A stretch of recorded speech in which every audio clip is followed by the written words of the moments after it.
Olá, pessoal, boa noite, sejam bem-vindos para o nosso estudo de O Livro dos Espíritos. Nós estamos ainda na primeira parte das causas primárias do capítulo 3. Vamos iniciar aqui o tema da criação, onde Kardec vai tratar desses assuntos: formação dos mundos, formação dos seres vivos, povoamento da Terra, Adão, diversidade das raças humanas, pluralidade dos mundos, considerações e concordâncias bíblicas no tocante à criação. Antes da gente iniciar aqui, a gente vai sempre pedir aquele apoio em se inscrever em nossos canais, KardecTube, Espiritismo em Kardec e o canal Estudar Kardec, e divulgar os nossos estudos, convidar mais pessoas a vir participar conosco, para que o objetivo é que a gente tenha um maior alcance no YouTube, nas redes sociais, em relação à proposta que nós fazemos, que é estudar as obras da doutrina espírita ou as obras de Allan Kardec. Tem aqui ao meu lado, o meu companheiro aí de sempre, os meus companheiros de sempre, agora retornando o Eric e o Michel. Passo para você, Eric. É muito bom tê-lo aqui novamente para que a gente possa continuar o nosso estudo. A palavra é sua, meu amigo. Olá, é um prazer estar aqui. Quero agradecer ao Michel, ao Lauro, a todos. Então, vamos para mais um estudo. Muito obrigado. Michel?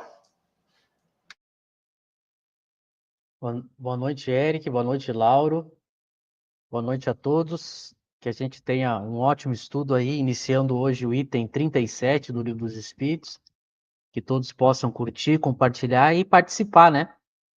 Dentro do possível nas questões que estão sendo tratadas, e sempre aquele finalzinho, se sobrar um espaço, a gente ajuda a tratar de alguma questão que seja importante. Que a gente tenha um bom estudo. É isso aí. Bom, nós vamos iniciar um novo assunto, que é o tema da criação. Vocês querem fazer alguma introdução? Você, o Eric, Michel?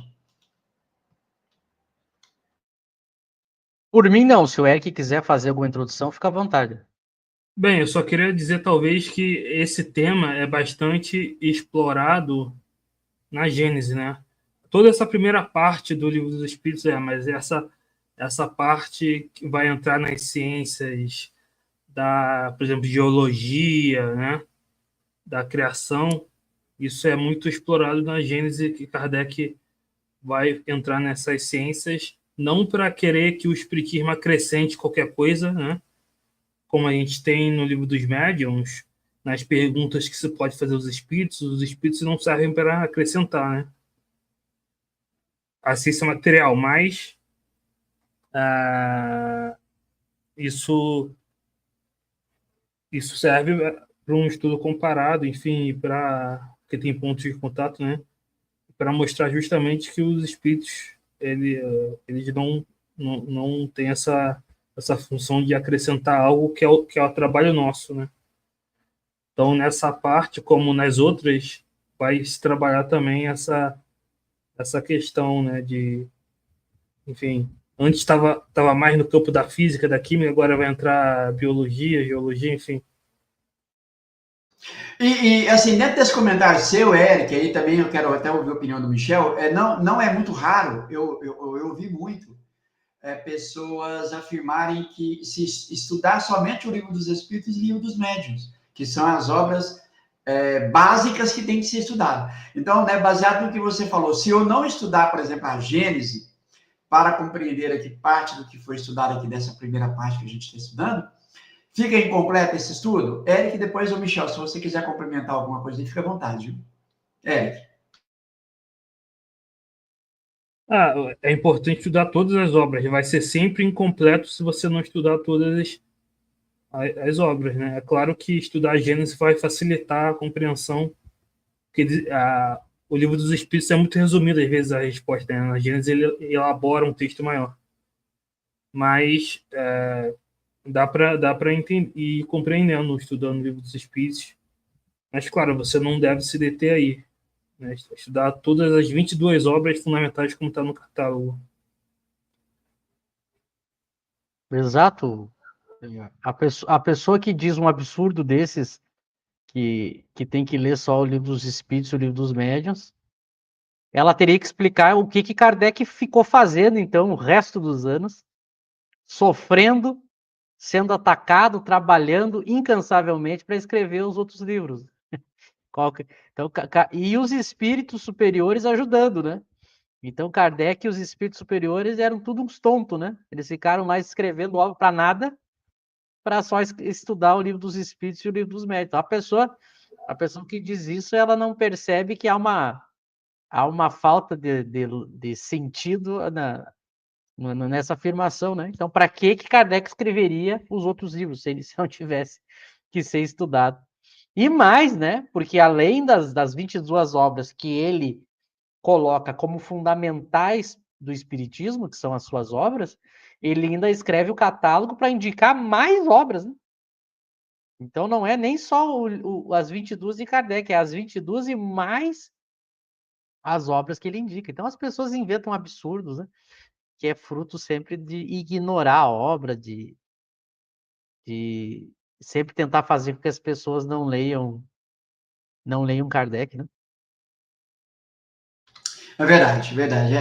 Eu trouxe esse assunto porque eu vi isso diversas vezes. Eu falei aqui o Livro dos Espíritos e o Livro dos Médiuns, mas eu lembrei que tem o Evangelho, que também é uma obra que, né, que as pessoas não estudam como deveria estudar, mas leem ali, abrem aleatoriamente, né, e faz ali as leituras como de costume. Bom, mas isso é um assunto para a gente tratar de outra vez.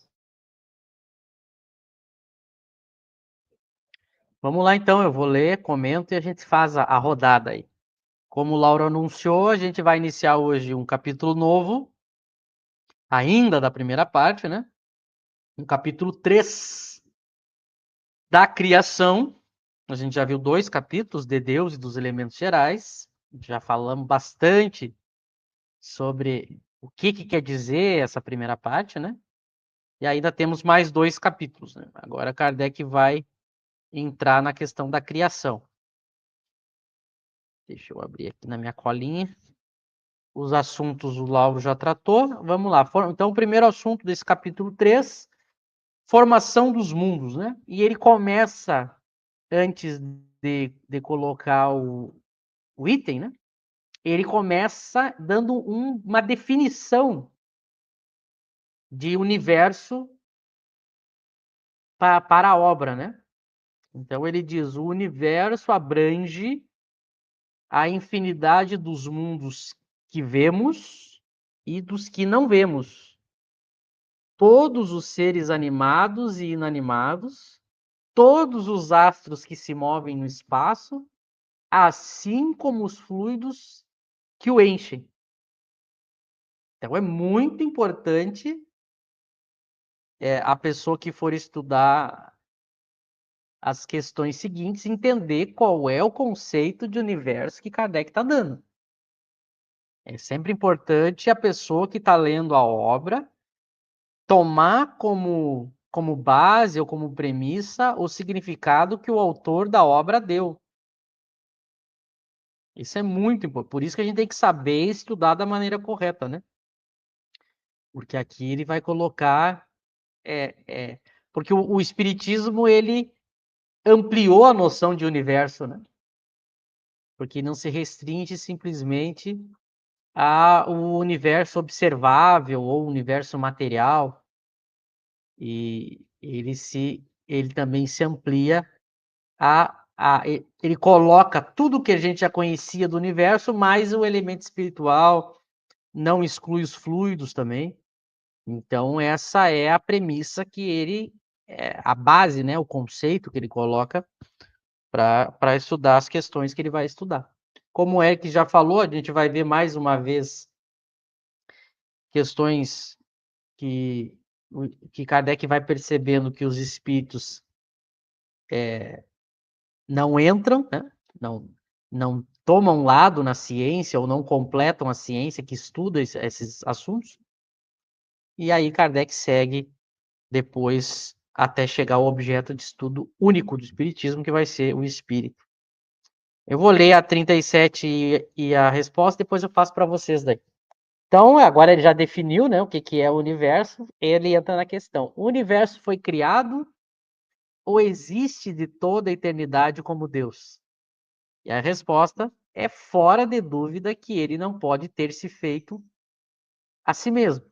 Se existisse como Deus, de toda a eternidade não seria obra de Deus.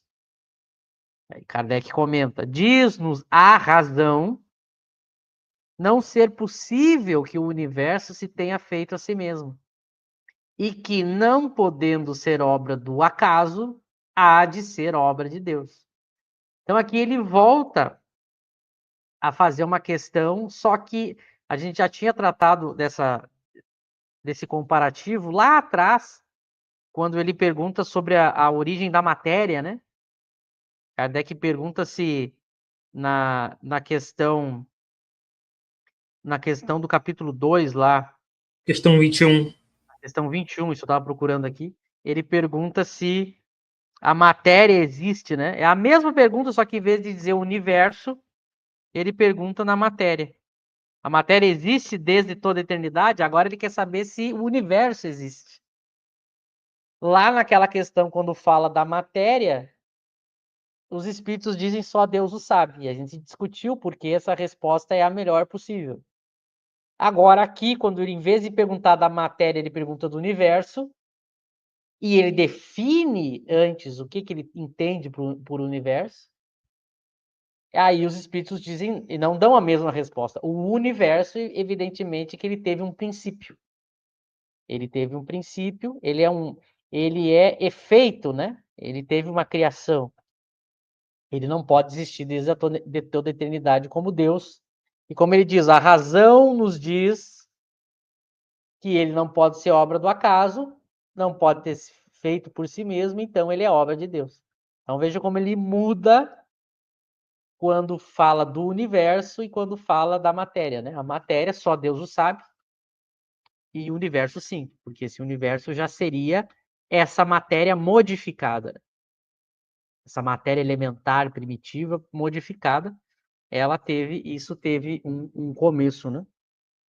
Claro que como que esse começo se deu, nota que eles só dão uma resposta no sentido lógico, né? Deus é a causa primeira, logo o universo é um efeito dessa causa primeira. Ele em algum momento passou a existir. Então essa é Mas de novo, né? Ele não. A gente vai ver que quando ele entra, bom, se o universo foi criado em dado momento, né? Como é que ele foi criado? Que é justamente como a ciência tenta entender, né? Como é que surgiu o universo? Será que existiam outros universos? São questões que são colocadas. Passo para vocês. Eu ia citar justamente a questão 21, né? Inclusive, Laura, eu coloquei aí no chat, você pode mostrar a questão 21, que ele diz, né? Que Deus, não sendo ocioso, ele sempre criou, né? Então, comparando com essa resposta, né? Aí eu continuo no comentário de baixo, comparando, a gente pode pensar, então, se teve um universo, então o que Deus fazia antes, né? Ele ficava ocioso? Aí Kardec não vai além, né? Não vai responder, né? Se teve vários universos, enfim, como isso aconteceu, isso é algo para a cosmologia, para a física responder, né? Ele só vai deixar essas indicações. Que Deus, não sendo ocioso, ele sempre criou espíritos, sempre teve mundos, né? Sempre teve espíritos mais adiantados, mantendo a ordem, enfim. Mas como exatamente, aí é algo que a gente não sabe, né? Tem hipóteses, especulações da ciência material, mas nem a ciência material chegou nisso, compreender exatamente como surgiu o universo. Então, ver que os espíritos se detêm, né? Eles não vão além, como a gente já explicou. E acho que ficou bem claro, né, sobre tanto a pergunta e resposta lá da 21 e agora essa aqui, né, porque na 21 fica claro que não dá para conceber Deus um minuto sequer ocioso, né? Então, sabe que... Agora, mas quando foi que Deus criou a matéria? A matéria surgiu junto com Deus, sei lá. Então, é o que as pessoas vão dizer, olha, não sabe.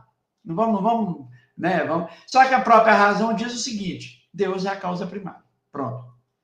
Mas agora aqui, como, né, o Michel bem colocou, nós estamos falando então em matéria modificada, fluido, né, já modificado. Obviamente que o universo é tudo, né, que compõe esse universo, obviamente é a obra de Deus, então, né, não tá não podemos fazer misturar, né, confundir a questão 21 com essa, dizendo assim, mas lá ele deu a resposta igual, ela parece ser igual. Não sei se vocês concordam, Michel e Eric, depois até quero ver, mas ela tem uma distinção muito grande, né? Do ponto de vista que Deus criou a matéria ou a matéria existe de toda a eternidade como Deus? O que os espíritos vão dizer? A gente não sabe. Só ele sabe. Agora aqui é questão taxativa, porque agora são mundos, é o universo, é matéria modificada que dá para dar a resposta. Não, Deus criou, a própria razão diz isso, que não surgiu do nada. Mas eu queria ouvir vocês aí, se esse raciocínio meu está correto, até porque se for dúvida de alguém aí, já a gente vai tentando solucionar aqui. Sim, porque se fosse o universo, aí já é o universo organizado, né? Já é tudo estruturado, formado. Aí acreditar que isso veio por acaso não faz... É completamente absurdo, né? Mas Deus é a causa primeira de todas as coisas, né? Mesmo que a matéria existe desde sempre, mesmo que houvesse, vamos supor, outros universos antes, ainda assim Deus que seria o que manteria isso tudo existindo e funcionando, né? Continuaria sendo a causa primeira de tudo.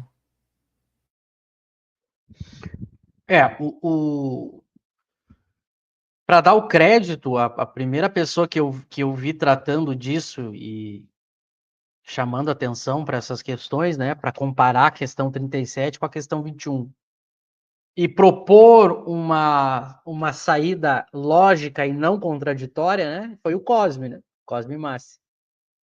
E ele trata disso naquele livro Espírito e Matéria, que a gente sempre indica que as pessoas comprem para ler o Espírito e Matéria Cosme Massi, né?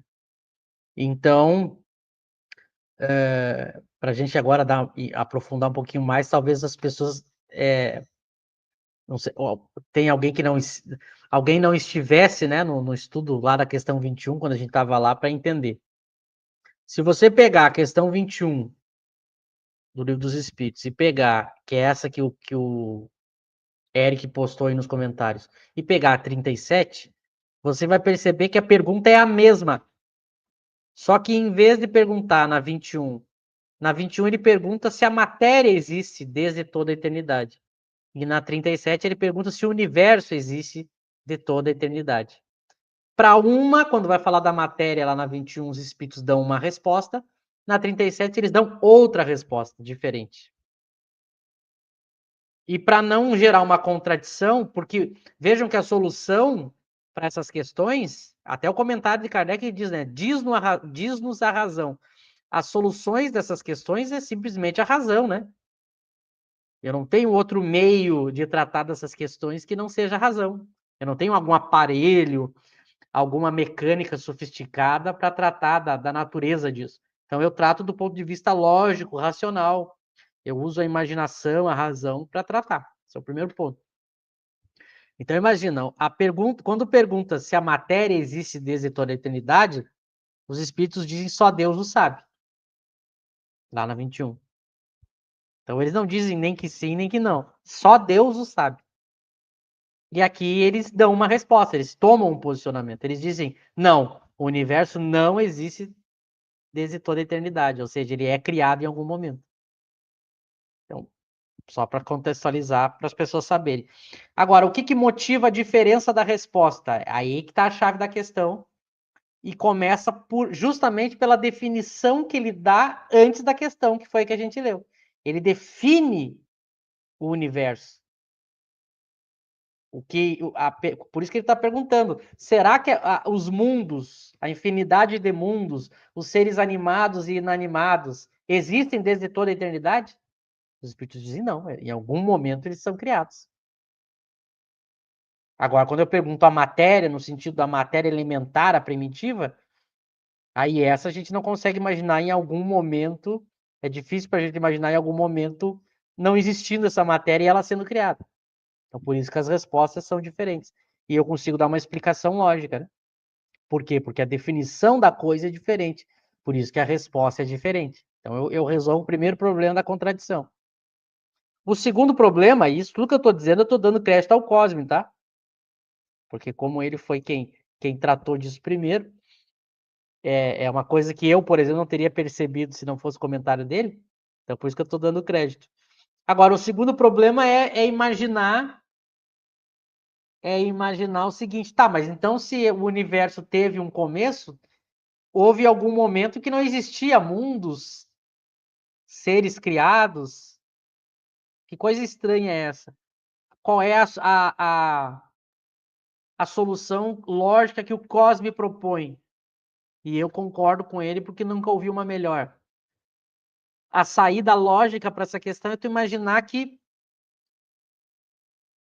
são vários universos, né? O que Deus fazia antes de criar esse universo? Outro universo. E antes desse universo? Outro universo. Então, se eu coloco a ideia de universo sendo criado infinitamente, eu consigo dar um início para os universos, mas também consigo solucionar o problema de dizer que sempre houve universo. Então, é uma saída, né? Agora, lembra que a gente tratou, né, daquela questão do problema de pensar as origens. Alguém poderia dizer, mas e o primeiro universo? Como é que foi criado? Quando foi criado? Aí a gente entra no problema lógico, que os espíritos disseram que a origem, a gente não tem a capacidade de conseguir raciocinar, né, entender, solucionar. Então, por isso que quando eu falo da matéria primitiva, que seria o início de tudo, eu não tenho uma resposta, mas quando eu já penso no processo, aí eu posso dar esse tipo de resposta, né? São soluções possíveis usando a razão. Mas por que o espiritismo ele é coerente? Porque ele coloca os dois problemas, né? A chamada matéria primitiva, ele coloca o limite da razão, e depois o chamado universo já criado, desenvolvido, modificado, ele consegue também dar as suas explicações. Aí eu não entro numa contradição. Mas claro que se a gente dissesse a origem mesmo, a gente não sabe, né? Como é que surge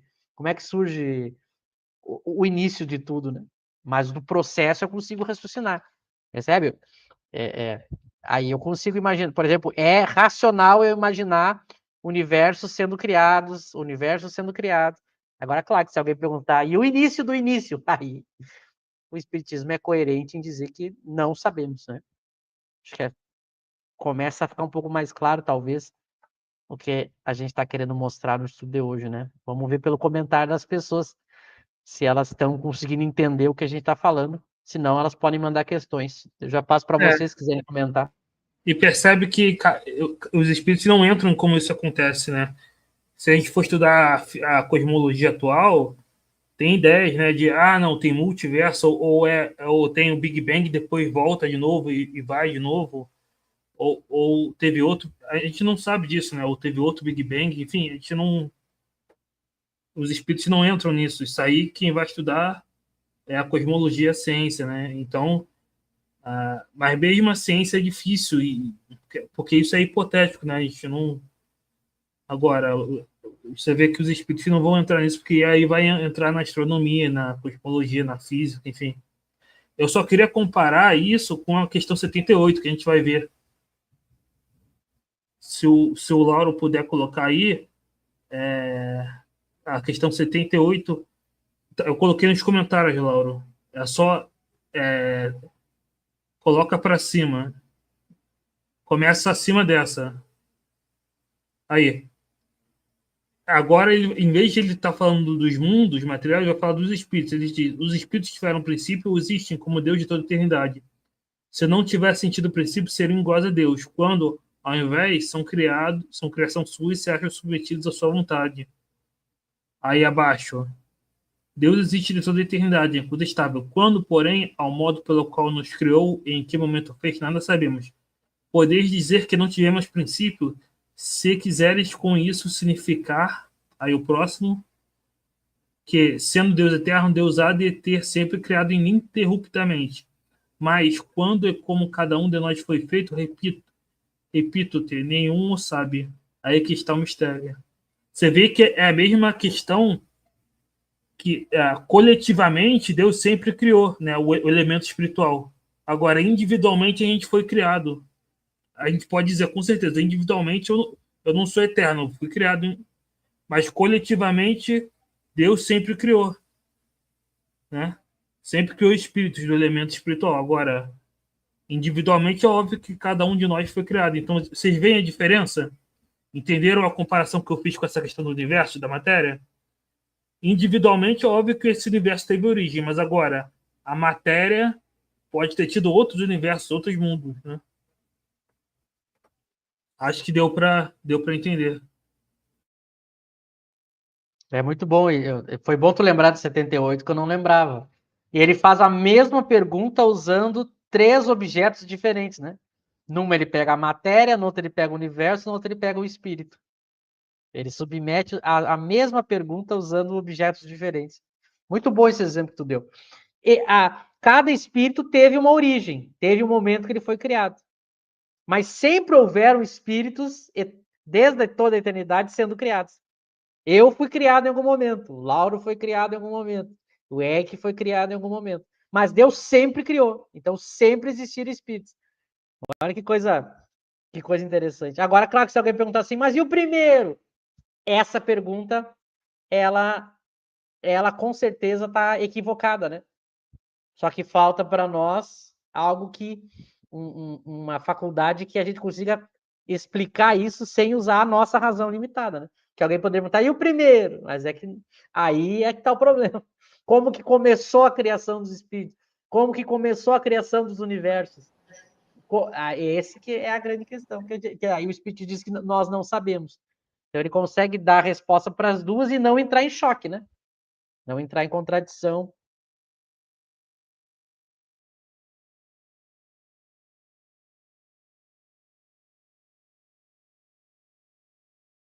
Aí a gente tem aqui uma participação do Herbert aqui, ele perguntando, se só Deus sabe, existe conhecimentos que nem o espírito puro pode saber? Boa pergunta, é difícil de responder. Michel Ieck. Michel quer falar. Não sei, Herbert. Porque para nós, para nós, espíritos imperfeitos, tanto falar sobre Deus quanto falar do espírito puro é muito difícil falar do espírito puro. Porque vamos imaginar o seguinte, a gente imaginar que o espírito puro, se a gente diz assim, mas o espírito puro sabia, ele não teria como falar para nós, né?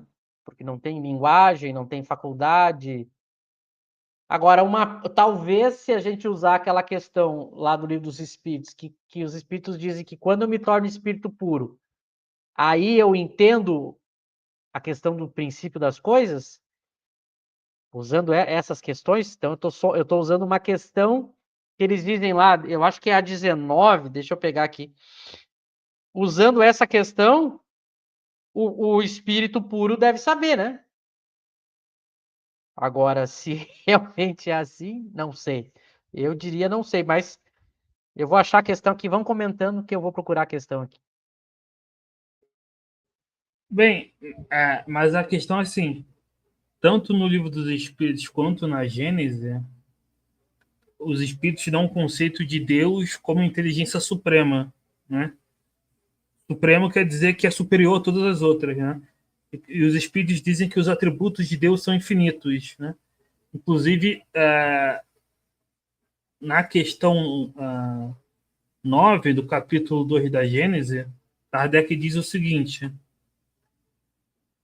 se puder colocar aí na tela, eu acabei de colocar, Deus é a suprema inteligência, é limitada a inteligência do homem, pois não pode fazer nem compreender tudo o que existe. A de Deus, abrangendo o infinito, tem que ser infinita.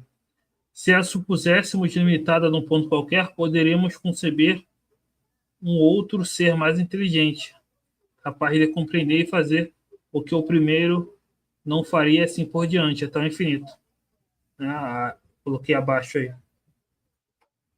Então, ou seja, é um conceito de Deus que Deus ele é superior a tudo, não tem nada, não tem nenhuma qualidade em que outro ser possa superar ou ser igual a Deus. Ele é único, né? É o conceito. Então, por isso ele é onipotente, ou seja, ele tem todo o poder, ele é onisciente, ou seja, ele tem todo o conhecimento. Se houvesse outro ser que também soubesse tudo, também seria onisciente, seria igual a Deus, né? Aí teria dois deuses. Então, obviamente, tem coisas que o Espírito Puro não sabe, mas o que o Espírito Puro sabe e o que ele não sabe, eu não sei.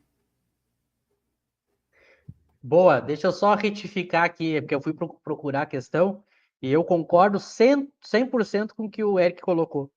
Porque eu tinha dito que a questão é a questão 18, né? Mas agora eu fui ler a questão 18, não serve. Porque olha só a sagacidade de Kardec. Ele pergunta assim, ó, penetrará o homem um dia o mistério das coisas que lhes são ocultas? Mas nota que ele não diz assim de todas as coisas, né? Então não serve como exemplo a questão que eu ia usar, Herbert. Por isso que tem muito mais coerência o que o Eric falou. Se Deus é único e ele jamais poderia ter alguém que se igualasse a ele, isso faz a gente deduzir que tem coisas que nem o Espírito Puro deve ter capacidade, porque senão ele se igualaria a Deus, né? Então eu concordo com o Eric e concordo com a segunda parte da fala do Eric. Agora, se tu me perguntar mais o que é que o Espírito Puro não sabe, aí eu também não sei te dizer. Será que essa questão da origem seria uma delas? Não sei. Mas a construção do que o Eric falou é a que eu fico, é a que eu penso também. Que mesmo aqui na 18 ele não coloca se penetrará um mistério de todas as coisas, né? Eu não poderia usar essa questão para justificar. Mas a ideia de que realmente Deus não pode ser igualado, porque senão haveria mais de um Deus, responde muito melhor a pergunta. Né? Há coisas que nem o puro deve saber. Agora, que coisas a gente não sabe, né? Aí não teria como a gente responder. Mas o que fica claro é que o que a gente quer mostrar, mesmo não podendo responder isso, é que o universo, a resposta que os espíritos dão para o universo e a resposta que eles dão para a questão da criação do espírito e a resposta que eles dão para a questão da matéria, elas não se contradizem. Eu consigo explicar logicamente, usando a lógica, eu consigo usar e manter uma coerência. Agora, claro que, tirando a questão lógica, eu tenho mais alguma ferramenta para averiguar? Não. Nem no universo material a ciência ainda desvendou, né? Há muitas dúvidas, muitas teorias. Imagina se o Kardec tentasse fazer uma teoria para explicar o surgimento de todo o universo, né? Então, por isso que eu digo que o mais importante dessas questões é entender a lógica e as limitações que Kardec e os espíritos estão colocando. Porque aí eles não caem em ciladas ou de se contradizer ou de tentar entrar num terreno que não é seu. Porque se ele tentasse entrar, ele entraria em choque com essas ciências. Porque, por exemplo, se eu digo assim, imagina, vamos supor que Kardec dissesse assim, eu tenho uma explicação de como o universo foi criado. Bom, ele teria agora que explicar para a ciência que estuda isso, que teoria é essa, como é que ela foi construída, baseada em que fenômenos, estudado com que instrumentos. Ah, mas eu não tenho para apresentar. Bom, então tu não explicou. Se eu me proponho a explicar cientificamente a origem e eu não apresento uma teoria cientificamente construída, eu não expliquei. Então Kardec teve essa sabedoria. Ele filosofa junto com os espíritos nessas questões e não entra naquilo que é da especialidade das ciências que estudam aí essa questão do universo. Então, isso é o mais importante, é entender o limite do que ele está tratando e o limite do que ele não está tratando. Essa primeira parte, a gente tem batido nessa tecla, né? Passo para vocês. Não, ótimo. Eric. Não, eu concordo perfeitamente. É exatamente isso, é o limite, né? E você vê, é o que é o limite que, inclusive nas questões posteriores vai ser falado isso, que a própria ciência tem esse limite também, né? Porque, na verdade, o que a gente tem são hipóteses, né? Por exemplo, a datação de quando surgiu o nosso mundo, ou a datação de quando surgiu o universo, são modelos, hipóteses, não tem como ter certeza absoluta dessas coisas. Então, nem a ciência material consegue ter essa certeza, o espiritismo, que nem isso não é nem objeto de estudo do espiritismo, a gente não vai bater martelo sobre essas coisas, né? Então, por isso que essa primeira parte serve justamente para compreender isso. Perfeito. Olha só como a lógica de Kardec, né, na questão 38, que é a seguinte, né?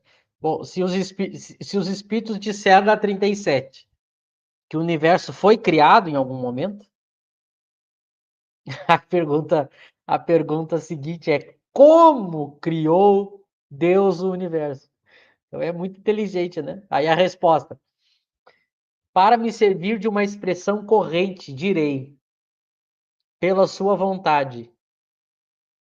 Nada caracteriza melhor essa vontade onipotente do que estas belas palavras da Gênesis.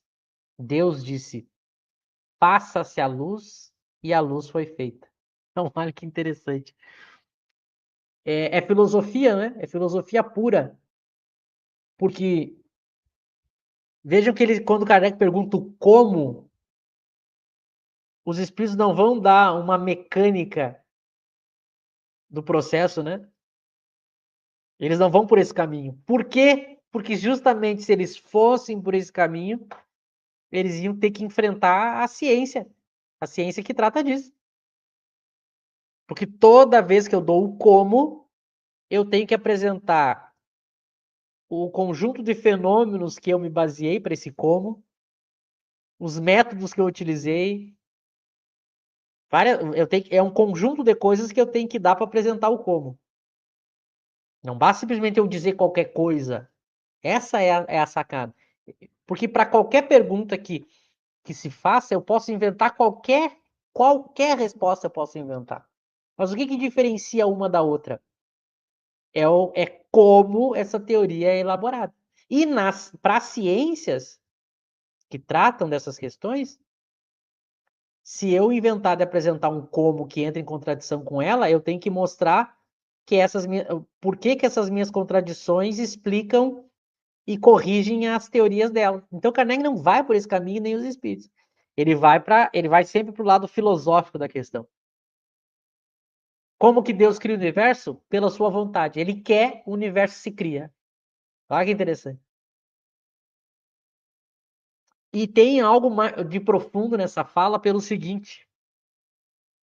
Isso, de novo, eu vou dar crédito ao Cosme, né? Porque eu ouvi dele. E como são coisas que se ele não tivesse dito, eu não teria pensado, daí eu dou o crédito, né? Tem uma coisa muito interessante nisso, é que a gente não para pensar que todo o caminho que o espírito tem, que a gente tem para chegar na verdade, é sempre o caminho do conhecimento, né? A gente produz conhecimento para tentar se aproximar da verdade. Agora, se eu já tivesse a verdade, eu não precisaria do conhecimento. Ele é um meio de eu atingir a verdade. Se eu já tenho a verdade, qualquer forma de eu apresentar essa verdade em forma de conhecimento é reduzir a verdade, é empobrecer a verdade. Então, é muito coerente dizer como que o universo foi criado por Deus. Ele quis. Significa a potência máxima. A potência, por isso que ele diz, né? A onipotência, ao infinito. Ele simplesmente quer o universo se cria. Para usar uma analogia, basta que a gente pense o seguinte. Eu vou usar uma analogia bem simples, que dá a ideia dessa diferença, né? Por exemplo, quando a gente quer esquentar uma comida no micro-ondas, olha que coisa interessante. Quando a gente quer esquentar a comida no micro-ondas, a gente coloca ali o prato de comida e aperta no botãozinho, né? A gente só aperta no botão e o micro-ondas funciona e esquenta a comida. Só que até chegar no ponto de eu só apertar e a coisa acontecer, a quantidade de teoria, experimento, a quantidade de ciência que teve que acontecer para chegar nisso é algo extraordinário. A gente já recebe prontinho, né? A gente só aperta ali, pip. Então, fazendo essa analogia, essa pobre analogia, mas para simplificar, é como a gente, né? A gente, para explicar a criação do universo, a gente tem que escrever quanta teoria, quanta pesquisa, quantos séculos de livros e pesquisas para tentar explicar a criação. Agora, Deus é infinito, é inteligência suprema, ele simplesmente quer. Então, essa ideia da onipotência, por isso que é muito filosófico e muito bonita essa resposta. Porque, de novo, ele não entra na questão de discutir a ciência do processo, mas, ao mesmo tempo, ele aproveita para filosofar sobre os atributos de Deus, né? Imagina a gente pensando, não, Deus foi criar o universo, daí ele ficou estudando, aí ele mediu, que é como a gente constrói as coisas, né? Mas Deus é a inteligência suprema, ele tem tudo ao infinito, então ele simplesmente quer e o universo surge, né? Então é uma belíssima resposta filosófica e que não precisa entrar em contradição com as leis naturais estudadas pelas outras ciências. Porque o grande ranço entre ciência e religião é que a ciência tentava explicar o universo através de um processo evolutivo e a religião ela colocava simplesmente como algo sendo criado por Deus, como algo que aparentemente era contraditório, né? Eu não conseguia casar essas metáforas da vontade divina com aquilo que a ciência faz. O que Kardec vai demonstrar depois lá na Gênesis? Eu posso interpretar essas metáforas sem entrar em contradição com a ciência. Elas podem coexistir. Elas não se contradizem. O contraditório era o entendimento que se tinha.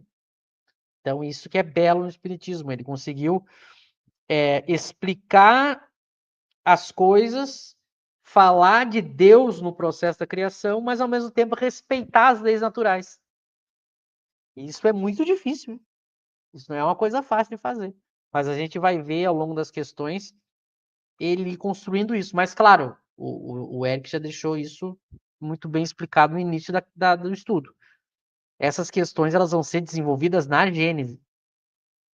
Aqui a gente tem elas muito, muito densas, muito condensadas, e também não seria o momento da gente pegar a Gênese para estudar junto. Mas aqui está o germe daquilo que depois Kardec desenvolve na Gênese. Exatamente, né? Isso, na verdade, isso você vê como isso é algo da onipotência de Deus, né? Como diz aí, né? E você vê como que a nossa linguagem é pobre, ele vai usar uma metáfora, né? Que é a metáfora da Gênese, da Gênese da Bíblia, né? Passa a ser a luz e houve luz, não seja, só, como ele é onipotente só pela vontade, né? E como o Michel falou, isso vai ser desenvolvido na obra Gênese, segundo o Espiritismo, porque lá ele vai trabalhar, né, essa questão, né? Ele vai falar, não, isso são realmente metáforas, né, que se utilizou, porque a gente não tem como entender isso realmente, né? Então, quando na obra, na Gênese bíblica, né, na Gênese hebraica, se fala dos 7 dias, né, óbvio que ninguém acredita hoje que a Terra foi feita em 7 dias, que teve a cobra falante, né, que, enfim, Adão e Eva são os primeiros homens, isso são metáforas. E essa primeira parte de Faça-se a Luz também é uma metáfora, né, para a gente conseguir entender, né, na nossa linguagem, né. Mas isso vai ser desenvolvido melhor na obra Gênesis, né, que eu recomendo que a gente estude, né. Mas isso só mostra realmente a nossa limitação e como que os espíritos respeitam a questão científica, né. O como, eles não vão entrar nisso, porque aí vai caber a cosmologia, a física, enfim, a ciência. Então, eles não vão entrar nisso. Só respondendo a pergunta ali do Alex, né? Ele pergunta por que o V está maiúsculo. Eu acho que foi essa a pergunta. Eu vi que está no original também. Porque tradicionalmente se usa em maiúsculo para se referir a Deus, né? Então isso vem de uma tradição, só isso. Seria só isso, enfim. Exato. Tudo que quando se refere a uma pessoa específica, né? E sempre quando se fala, por exemplo, Deus, eu tenho que usar maiúsculo, porque não é qualquer vontade, né? É a vontade dele. Especificamente a vontade dele que está tratando aqui, né? Não é qualquer vontade. Então ela vai. O volonté, no francês, também ele colocou. Ainda bem que tu olhou no original também, né? E só para complementar ainda mais, porque se um materialista com ideia preconcebida pega uma obra como essa e lê com pressa, ele tira conclusões equivocadas, né? Por isso que eu tenho que conhecer toda a obra. Você pega, por exemplo, alguns cientistas vão dizer assim, olha, para explicar a origem do universo, eu não preciso de Deus. Eu não preciso de Deus para explicar a origem do universo. Tudo que a ciência vem descobrindo, ela não precisou de Deus para explicar as leis naturais, as leis universais. Então ela vê, por exemplo, Deus tratando a questão da origem do universo, e Kardec, né, colocando Deus para estudar a questão da origem do universo, o materialista com preconceito já leria isso e ia fechar a obra, né? Agora aí que está a beleza do que Kardec vai fazer lá na Gênese. E não é por acaso que ele deixou por último, né? Dos desenvolvimentos que ele faz no livro dos Espíritos, a Gênese é a última. Porque ele precisava da ciência espírita já madura, né? Bem estabelecida. Porque aí a Gênese ele vai mostrar como eu posso colocar essas duas questões que sempre foram antagonistas e isso não gera nenhuma contradição. Mas por que só o Kardec com o Espiritismo vai conseguir isso, né? Porque para o materialista que tenta explicar a origem do universo, ele não coloca o espírito na jogada. Como Kardec fez uma ciência que trouxe agora um elemento novo para o universo, que não é só a matéria, filosoficamente eu posso botar Deus na jogada. Aí eu posso colocar Deus. Antes, para o materialista só tinha matéria, então ele pode excluir Deus, né? Ele pode, num certo sentido, também não de uma maneira absoluta, mas ele pode, num certo sentido, excluir Deus. Embora ele tenha vários problemas, né? Para explicar como é que um universo com essa estrutura que tem, como é que esse efeito não teve uma causa inteligente. Ele tem vários problemas, né? Para explicar sem Deus, mesmo só do ponto de vista material, né? Como é que eu tenho um mecanismo tão bem estruturado no universo? Como é que eu tenho estabilidades? Mas agora, se eu coloco o espírito, eu não tenho como não colocar Deus, né? Então, é isso que o materialista não consegue ver. Se tu não coloca o espírito na jogada, agora quando coloca faz todo sentido. É uma consequência lógica natural Por isso que só Kardec vai poder fazer uma teoria assim, né? Ele pega lá na Gênesis analisando as teorias científicas da origem do universo. Ele não nega as leis científicas, mas ele acrescenta algo que só o Espiritismo pode acrescentar, porque o Espiritismo trouxe o espírito cientificamente. Então, todas as consequências filosóficas disso eu posso fazer. Por que antes antes eu não podia fazer consequência filosófica colocando o espírito, porque o espírito não está aprovado. Então, se eu tentasse botar consequência filosófica que decorre da existência do espírito, eu teria que antes provar o espírito, ou então eu estava fazendo filosofia metafísica, não casava as coisas. E aí, por isso que ele diz que o espiritismo é a grande aliança da ciência com a religião, e as pessoas têm dificuldade para entender o que é isso, né? As pessoas têm dificuldade para entender algo. Os religiosos acham, olha que interessante isso, os religiosos acham que quando Kardec diz isso é porque ele está dizendo que o espiritismo é uma religião. Não é isso. E o pessoal da academia, que não entendeu direito Kardec, acha que quando Kardec diz isso é porque agora eu vou juntar o método acadêmico para estudar as coisas do espírito. Que também não é isso. Então, na verdade, eu tenho uma ciência própria, que é o espiritismo, que agora ela abre a possibilidade das duas coisas se encaixarem. Mas se encaixar não é uma entrar no terreno da outra. Essa é o X da questão. Não é que agora o espiritismo vai explicar a astronomia, a cosmologia, a geologia, a biologia. Não é isso. É que agora o espiritismo propõe consequências filosóficas através da sua ciência que não entram em contradição com essa ciência. Então, isso que a gente está dizendo aqui parece algo natural, né? Mas o movimento espírita, na sua grande maioria, como eu falei, ou ela acha que vai fazer religião, vai botar a religião na ciência, ou acha que vai botar a ciência na religião. Mas não é como eu falei aqui, não é, tem que saber não confundir o que ele está querendo dizer, né? Isso é bem importante. Como Kardec fala no Evangelho, né? O Espiritismo não é inimigo da religião, ele, na verdade, é auxiliar, porque ele une, né? Ele pode ser um elemento de união entre a religião e a ciência, porque a ciência conhece o elo entre a matéria e o espírito, né? Então, lá na Gênese, quando ele vai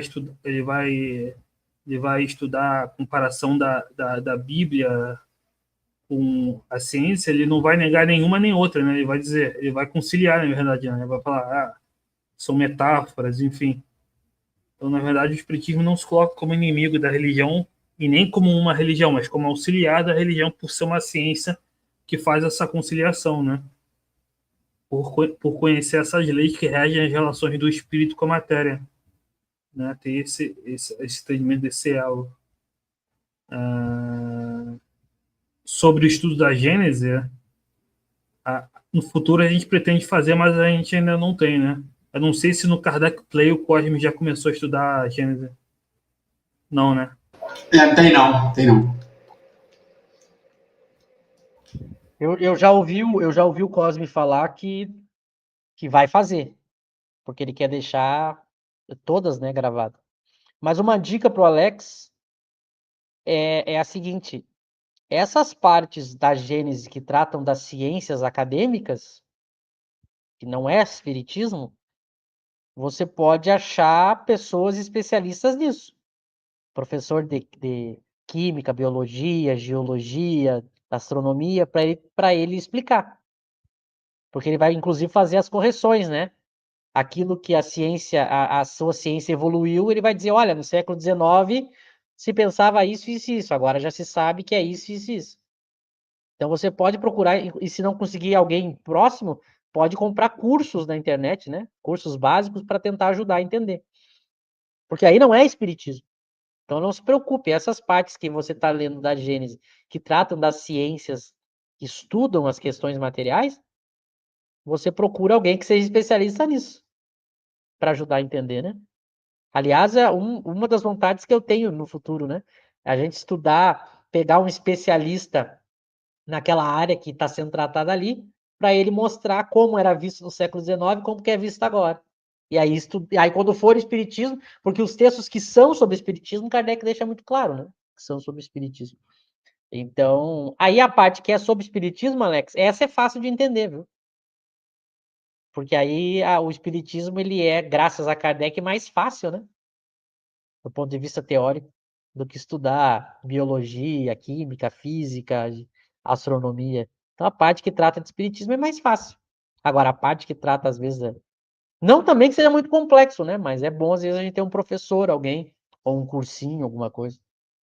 Que também é outra confusão que as pessoas fazem, né? As pessoas acham que a obra de Kardec só tem espiritismo, e não. A gente vai ver aqui isso, inclusive. Que aliás, a gente está vendo, né? Que esses assuntos que ele está tratando são perguntas que as ciências também estudam. E por isso que ele responde só filosoficamente, para não entrar em choque com essas ciências, né? Mas mais para o final, claro que vai ser daqui algumas segundas, né? Quando a gente for ver ele tratando, por exemplo, de Adão, ele vai falar sobre Adão, que está falando da origem das coisas e tudo mais. Vai ter a resposta dos espíritos, vai ser muito interessante a gente analisar para pegar como que Kardec via as respostas dos espíritos sobre essa questão. São detalhes que a gente já viu em algumas questões passadas também, a gente está só reforçando. Que muita gente que estuda as obras de Kardec sobre essas questões não faz confusão, porque não lê com cuidado o que Kardec está dizendo. Eu acho que é isso, né? Já estamos estourando o horário. Passo para vocês. Eu só queria recomendar, no meu canal já entrevistei dois cientistas, um que é físico, o outro eu acho que é físico também, pelo que eu lembro, o Ricardo Terini e o Alexandre Fontes da Fonseca, que fizeram esse estudo comparado entre a ciência da época, né? Porque não basta saber da ciência atual, tem que ter conhecimento de história da ciência também, né? Eu sei que a edição da Gênese da CELD, que é o Centro Espírita Leão Denis, faz um pouco isso, mas eu não sei se é confiável, porque eu não sei quem fez, mas eu sei que tenta fazer umas notas de correção em algumas partes da ciência, né?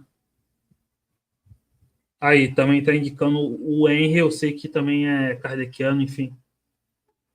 Agora, eu só queria ressaltar uma coisa interessante que o Michel falou, que é, na obra de Kardec não tem só espiritismo, tem ciência da época, e é isso que as pessoas não entendem quando vão criticar Kardec.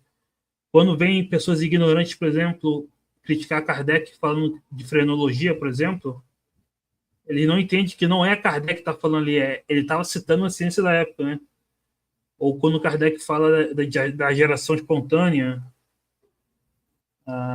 que alguns até acreditavam que as moscas surgiam do nada, né? Que, por exemplo, você deixava carne podre ali e surgia mosca do nada, larva do nada, né?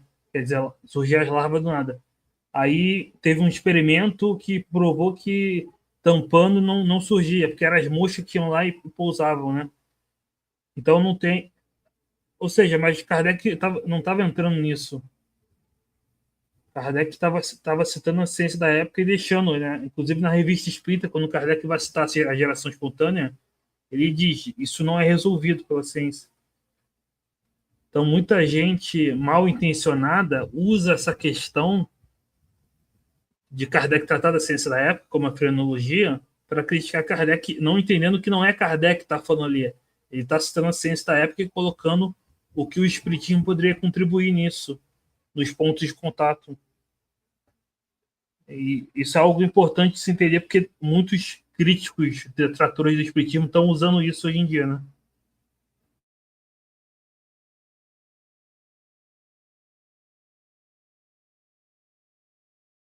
Bom, acho que é isso aí. Deixa eu ver aqui se tem mais alguma questão aqui. Parece que é o Alex, né? Tá, é o Herbert. Ótimo. Realmente, o estudo, quando ele é proveitoso, ele voa, né? O tempo passa muito rápido.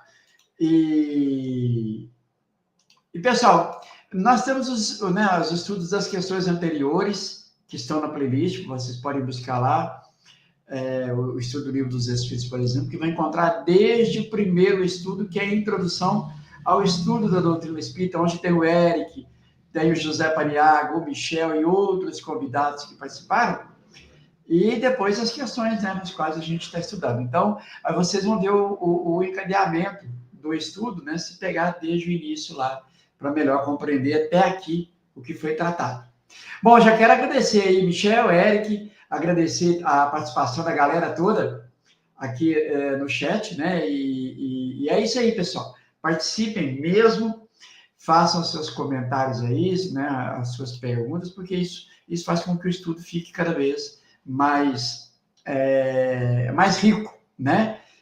Porque todos participando, em verdade. Mas, Michel, Eric, agradeço mais uma vez pela participação de vocês aqui, pela presença de vocês, o pessoal todo, e me despeço lembrando que amanhã nós temos o estudo às 18 horas da Revista Espírita de 1858, tá bom? Passo para você aí, Michel, e o Eric encerra para a gente aí. Um abraço a todos. Eu que agradeço ao Eric, agradeço ao Lauro, ao pessoal que participou, pelas questões. O nosso estudo a gente faz estudo para dizer que não sabe, viu? Quem fica no nosso estudo é guerreiro, a gente faz estudo para dizer, olha, não sei. Mas é sempre melhor um não sei do que uma resposta falsa, né? Então, agradecer a todos, a gente segue aí estudando e provavelmente nas próximas questões, algum parágrafozinho da Gênesis a gente vai ter que citar para deixar mais claro ainda o que a gente está dizendo, né? Tenham todos uma ótima semana e até a próxima.